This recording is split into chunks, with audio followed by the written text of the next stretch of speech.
अक्षय तृतीया हा हिंदू धर्मग्रंथानुसार एक शुभ दिवस आहे, ज्याला आखातीज म्हणूनही ओळखले जाते.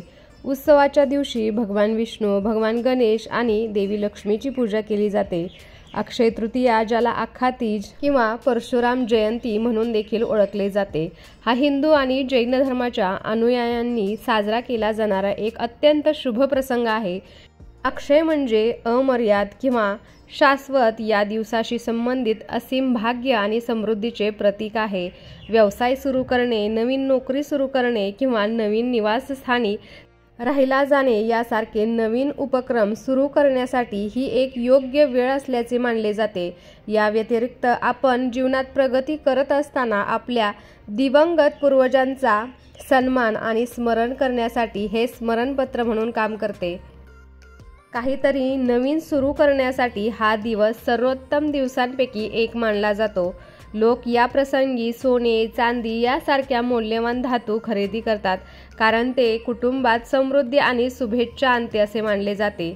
अक्षय या शब्दाचाच अर्थ कधीही कमी होत नाही असा आहे आणि असा विश्वास आहे की या दिवशी सुरू झालेला कोणताही नवीन प्रकल्प किंवा उपक्रम समृद्धी आणि सौभाग्य देतो. नवीन उपक्रम, विवाह, गुंतवणूक आणि सोने किंवा इतर मौल्यवान वस्तू खरेदी करण्यासाठी हा दिवस अत्यंत शुभ मानला जातो. भक्त देवतांना प्रार्थना करून, विधी करून आणि गरजूंना भिक्षा देण्यासारखे धर्मदायक उपक्रम करून हा सण साजरा करतात. या व्यतिरिक्त हा दिवस सोन्याचे दागिने खरेदी करण्यासाठी किंवा सोन्यात गुंतवणूक करण्यासाठी देखील शुभ मानला जातो.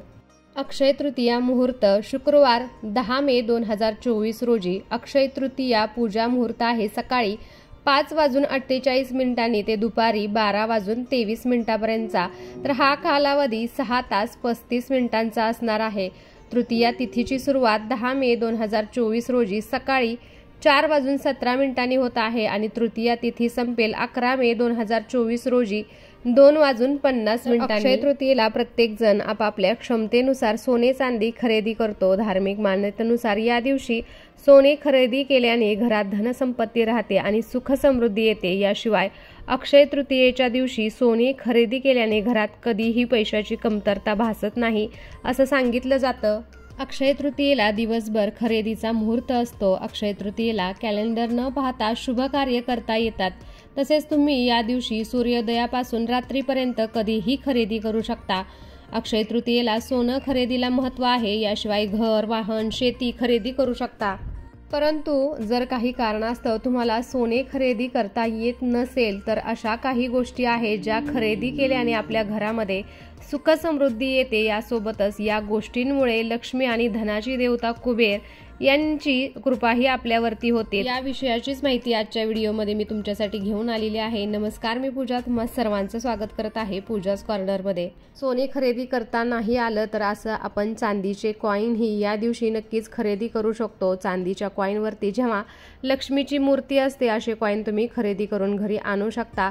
त्याचबरोबर चांदीची लक्ष्मीची मूर्ती, गणपती बाप्पांची मूर्ती तुम्ही या दिवशी न विसरता तुम्हाला जर खरेदी करायची असेल तर तुम्ही खरेदी करू शकता. त्याचबरोबर कुबेर देवाची ही मूर्ती या दिवशी खरेदी करणं अत्यंत शुभ मानलं जातं.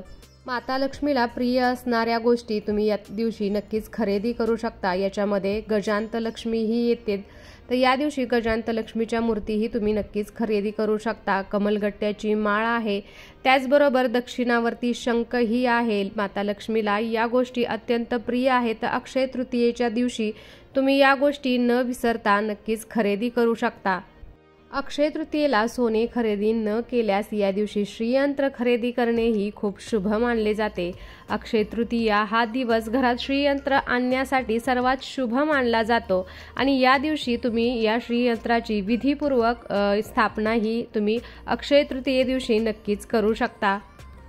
धार्मिक गोष्टींशी संबंधित कोणतेही कार्य शुभ मुहूर्ताशिवाय करू नये, अन्यथा त्याचे पूर्ण परिणाम साध्य होत नाही. तर श्रीयंत्र स्थापित करण्यापूर्वी शुभ मुहूर्त नक्की जाणून घ्यायचा आहे आणि अक्षय तृतीये दिवशी तुम्ही हे श्रीयंत्र खरेदी करून त्याची विधिवत स्थापना तुमच्या घरामध्ये, तुमच्या देवघरामध्ये नक्कीच करू शकता। श्रीयंत्र ठेवत असाल तर ते पूजेच्या ठिकाणी ठेवा आणि देवतेप्रमाणे त्याची नियमित पूजा करायची आहे। शुक्रवारी माता लक्ष्मी सोबत श्रीयंत्राची पूजा अवश्य करा। श्रीयंत्राची स्थापना झाल्यावरती त्याची रोज पूजा करावी। श्रीयंत्राचे केवळ धार्मिक महत्त्वच नाही तर मन शांत करण्यासाठी, घरामध्ये सकारात्मक ऊर्जा प्रसारित करण्याची शक्ती या श्रीयंत्रामध्ये असते। श्रीयंत्राची पूजा लोभाच्या भावनेने नाही तर सुख शांतीच्या भावनेने करायची आहे। शुक्रवारी सकाळी स्नान करून ताटामध्ये श्रीयंत्र स्थापित करायचं आहे, मग त्याला लाल कपड्यामध्ये ठेवायचं आहे। श्रीयंत्राला पंचामृत म्हणजेच दूध, दही, मध, तूप आणि साखर मिसळून अभिषेक केल्यानंतर गंगेच्या पाण्याने शुद्ध करायचं आहे। श्रीयंत्राची पूजा करण्यासाठी चंदन, लाल फुले, अबीर, अक्षदा अर्पण करायचे आहेत, मिठाई अर्पण करायची आहे, धूप, दीप, कापूर यांनी आरती करायची आहे आणि श्रीयंत्रासमोर लक्ष्मी मंत्र, श्री सूक्त किंवा दुर्गा सप्तशतीतील देवीच्या कोणत्याही श्लोकाचा आपण पाठ करणार आहोत। अशा पद्धतीने तुम्ही अक्षय तृतीयेच्या दिवशी श्रीयंत्राची खरेदी आणि विधिवत स्थापनाही नक्कीच करू शकता। त्यानंतरची गोष्ट आहे ती म्हणजे कवड्या। तर धार्मिक शास्त्रानुसार देवी लक्ष्मीला कवड्या खूप प्रिय आहेत। अशा वेळी अक्षय तृतीयेच्या मुहूर्तावरती कवड्या खरेदी करून ते लक्ष्मी देवीच्या चरणी अर्पण करायचे आहे। यासोबतच देवी लक्ष्मीची नियमानुसार पूजा करा आणि दुसऱ्या दिवशी कवड्या लाल कपड्यात गुंडाळून आपण त्या तिजोरीमध्ये ठेवू शकतो। तुम्ही अक्षय तृतीयेच्या दिवशी दक्षिणावर्ती शंख नक्कीच खरेदी करू शकता। दक्षिणावर्ती शंख लक्ष्मी देवीला अत्यंत प्रिय असल्याचे मानले जाते। असे म्हटले जाते की ते घरात ठेवल्याने नेहमीच आपल्या घरामध्ये सुख समृद्धी येते। देवतांच्या पूजेत शंखाला विशेष स्थान आहे। शास्त्रामध्ये दक्षिणामुखी शंख हे भगवान नारायणाचे रूप मानले गेलेले आहे। देवी लक्ष्मी, भगवान विष्णू यांचा आवडता शंख आहे। देवी लक्ष्मी, माता दुर्गा आणि भगवान विष्णू यांच्या हातामध्ये दक्षिणामुखी शंख आहे, ज्याचे तोंड दक्षिणेकडे उघडते त्याला दक्षिणावर्ती शंख म्हणतात। म्हणून देवी लक्ष्मी, भगवान विष्णू आणि माता दुर्गा दक्षिण दिशेला वास करतात असे मानले जाते। घरामध्ये दक्षिणामुखी शंख ठेवणे शुभ मानले जाते, त्यामुळे घरामध्ये सकारात्मक वातावरण निर्माण होते। घरातील सर्व वास्तुदोष दूर होतात।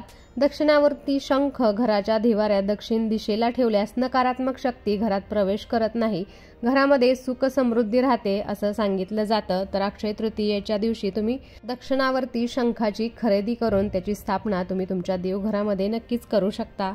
गोमती चक्राचा भगवान विष्णू, देवी लक्ष्मी आणि भगवान कृष्ण यांच्याशी जवळचा संबंध आहे, म्हणूनच ते अत्यंत शुभ आणि लाभदायक मानले जाते। ते सहसा भगवान विष्णू, देवी लक्ष्मी आणि भगवान कृष्ण यांच्या उपासनेमध्ये यंत्र म्हणून वापरले जाते। गोमती चक्र हे देवी लक्ष्मीचे प्रतीक मानले जाते। असे मानले जाते की ज्या घरामध्ये गोमती चक्राचे पूजन केले जाते त्या घरामध्ये धन, समृद्धी आणि चांगले आरोग्य प्राप्त होते। कवड्या आणि गोमती चक्र तुम्ही अक्षय तृतीयेच्या दिवशी नक्कीच खरेदी करू शकता। 7, 11 अशा तुम्हाला गोमती चक्र किंवा कवड्या खरेदी करून त्याची स्थापना ही तुम्हाला तुमच्या देवघरामध्ये करायची आहे। एका प्लेटमध्ये अक्षता घेऊन त्याच्यावरती थोडंसं हळदी कुंकू वाहून त्याच्यावरती या कवड्या किंवा गोमती चक्र हे आपल्याला ठेवून त्याची नित्य पूजा करायची आहे किंवा पूजेनंतर ते तुम्ही लाल कपड्यामध्ये बांधून हे तिजोरीमध्ये ठेवू शकतात। आजच्या दिवशी चैत्र गौर म्हणून माहेरी आलेल्या अन्नपूर्णा देवीची सासरी पाठवणी केली जाते। तिच्या पूजेचाच एक भाग म्हणून स्वयंपाकघरात शेगडीची पूजा करावी असे सांगितले जाते। अन्नपूर्णा मातेची मूर्ती जर तुमच्या देवघरामध्ये नसेल तर या दिवशी तुम्ही नक्कीच खरेदी करून तिची विधिवत स्थापना ही तुमच्या देवघरामध्ये करू शकता। अशी पूजा अन्नपूर्णा देवीची विधिवत स्थापना कशी करायची याचाही व्हिडिओ आपल्या चॅनलवरती आहे। वास्तविक पाहता पूर्वी आपली आई, आजी, पणजी रोज रात्री स्वयंपाकघर स्वच्छ करून दुसऱ्या दिवशी शेगडीला हळद कुंकू वाहून आणि रांगोळी काढून नंतरच स्वयंपाकाची सुरुवात करत असे। तर सध्याच्या धकाधकीच्या जीवनात या आवश्यक बाबींकडे आपले दुर्लक्ष होत आहे, म्हणून सण उत्सवाच्या निमित्ताने या महत्त्वपूर्ण गोष्टींची उजळणी नक्कीच आपण करावी। शेगडीची पूजा ही अन्नपूर्णेची पूजा आहे। ती आपल्याला कधीही अन्नधान्याची उणीव भासू देत नाही। ती अग्नीची पूजा आहे, ज्याच्या कृपेमुळे रुचकर जेवणाची चव आपल्याला चाखायला मिळते। म्हणून शेगडी स्वच्छ पुसून त्याच्या भोवती रांगोळी काढावी, हळद कुंकू व्हावे, अन्नपूर्णा स्तोत्र म्हणावे आणि ते पाठ नसल्यास देवीचा आपल्याला श्लोक म्हणायचा आहे। या देवी सर्वभूतेषु शुद्धा रूपेण संस्थिता, नमस्तस्यै नमस्तस्यै नमस्तस्यै नमो नमः। ज्याप्रमाणे अन्नपूर्णेच्या कृपेमुळे आपली उपासमार होत नाही, ज्याप्रमाणे जे गरजवंत आहेत त्यांना आपण यथाशक्ती मदत केल्याने अन्नपूर्णेचा आशीर्वाद आपल्यावरती सदैव राहील। तहानलेला पाणी आणि भुकेलेला अन्न देणे यासारखे दुसरे पुण्यकर्म नाही।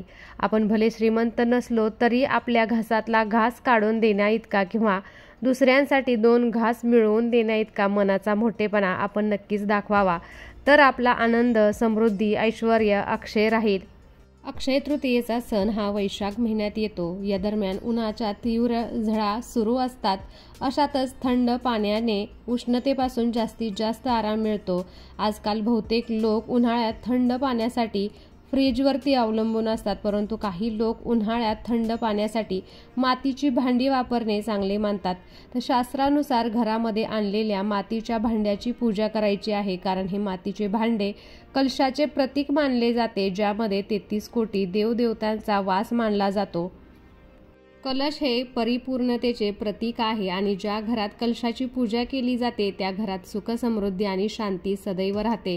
त्याचबरोबर पाण्याला वरुण देवाचे रूप मानले जाते आणि पाण्याला प्रत्यक्ष देवताही म्हटले जाते। या समजुतीमुळे उन्हाळ्यात पाण्याच्या भांड्याचा कलश मानून त्याची पूजा केली जाते आणि जेणेकरून ते पाणी पिण्यासाठी अमृतासारखे कार्य करते। त्या दिवशी एखादी घागर विकत घेऊन आणि त्याच्यामध्ये सरबत भरून दान करणे ही देखील ही गोष्ट अत्यंत शुभ मानली जाते। तर अशा गोष्टी तुम्ही या दिवशी नक्कीच कराव्यात।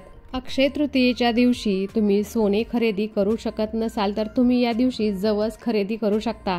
शास्त्रानुसार जवस खरेदी करणे देखील सोने खरेदी करण्यासारखे शुभ मानले जाते। तर या दिवशी खरेदी केलेली जवस भगवान विष्णूंच्या चरणी अर्पण करायची आहे आणि नंतर ती लाल कपड्यात बांधून तिजोरीत ठेवायची आहे। त्यामुळे तुमच्या घरात संपत्ती नक्कीच वाढेल।